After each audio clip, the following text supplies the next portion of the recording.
છોટાઉદેપુર જિલ્લામાં એક અજાણ્યા ટ્રેક્ટર ચાલકે એક બાઇક સવારને ટક્કર મારી ફરાર થઈ ગયો હતો, જે બાદ ઇજાગ્રસ્ત બાઇક સવારને સારવાર અર્થે ખસેડાતા સારવાર દરમિયાન બાઇક સવારનું મોત નીપજ્યું હોવાનું સામે આવ્યું છે। સમગ્ર પ્રાપ્ત વિગત અનુસાર ગતરોજ આશરે સાંજે 3 થી 4 વાગ્યાના દરમિયાન એક સ્વરાજ કંપનીનું નંબર પ્લેટ વગરનું ટ્રેક્ટર લઈ કંબાટ નાકેથી ભાતીજી મંદિર સામે રોડ ઉપર એક અજાણ્યો ઇસમ બેફામ હંકારીને લઈ જઈ રહ્યો હતો। તે દરમિયાન રાયસિંગભાઈ માનસિંગભાઈ રાઠવા ઉંમર વર્ષ 54 રહેવાસી માળકા નિશાળ ફળિયા તાલુકો જિલ્લો છોટાઉદેપુર નાઓને પોતાની ફરજ બજાવી છોટાઉદેપુર ટાઉનથી સ્પ્લેન્ડર મોટરસાયકલ લઈ પોતાના મુકામે પરત જઈ રહ્યા હતા, ત્યારે ટ્રેક્ટર ચાલક બેફિકરાઈથી પૂરપાટ ઝડપી અને ગફલતભરી રીતે હંકારી આવતા રાયસિંગભાઈને ટક્કર મારી પોતાનું ટ્રેક્ટર ગાબડિયા ગામ તરફ જતા રસ્તાની બાજુમાં મૂકી નાસી છૂટ્યો હતો, જેને કારણે રાઠવા રાયસિંગભાઈને માથાના પાછળના ભાગે તથા જમણા હાથના ખભાના પાછળના ભાગે તેમજ શરીરે ઓછી વધતી ઇજાઓ પહોંચી હતી। ત્યારબાદ ઇજાગ્રસ્તને તાત્કાલિક છોટાઉદેપુર હોસ્પિટલ ખાતે સારવાર અર્થે ખસેડવામાં આવ્યા હતા, પરંતુ ઇજાઓ વધુ હોવાને લઈને તેઓનું સારવાર દરમિયાન કરુણ મોત નીપજ્યું હતું। આ સમગ્ર ઘટનાને લઈને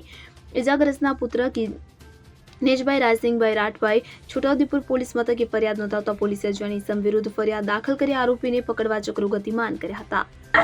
મારું નામ રાઠવા દેવજીભાઈ સનાભાઈ, હું જીઆરટીમાં છું અને જે રાયસિંગભાઈ માનસિંગભાઈ એ અત્યારે ટ્રેક્ટરવાળોએ એક્સિડન્ટ કર્યું છે અને એક્સિડન્ટમાં એક્સપાયર થઈ ગયા છે અને અત્યારે દેવરસીમાં છે અને ફરજ પર નોકરી પરથી ઘરે જતા ટ્રેક્ટર અડફેટમાં આવતા અને એક્સિડન્ટમાં મૃતદેહ થઈ ગયો છે।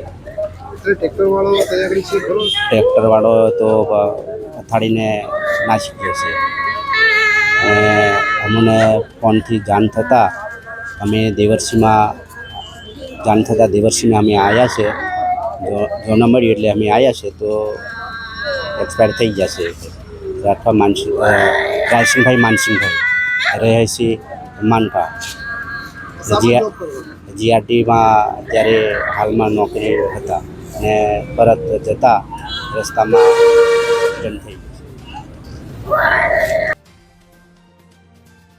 ઇરફાન મકરાણી સાથે CN24 ન્યૂઝ કદવાલ। હવે જુઓ દેશ દુનિયાની તમામ ખબરો તમારી આંગળીના ટેરવે। ઉઠાવો મોબાઈલ અને Google Play Store પરથી ડાઉનલોડ કરો અમારી CN24 ન્યૂઝ મોબાઈલ એપ।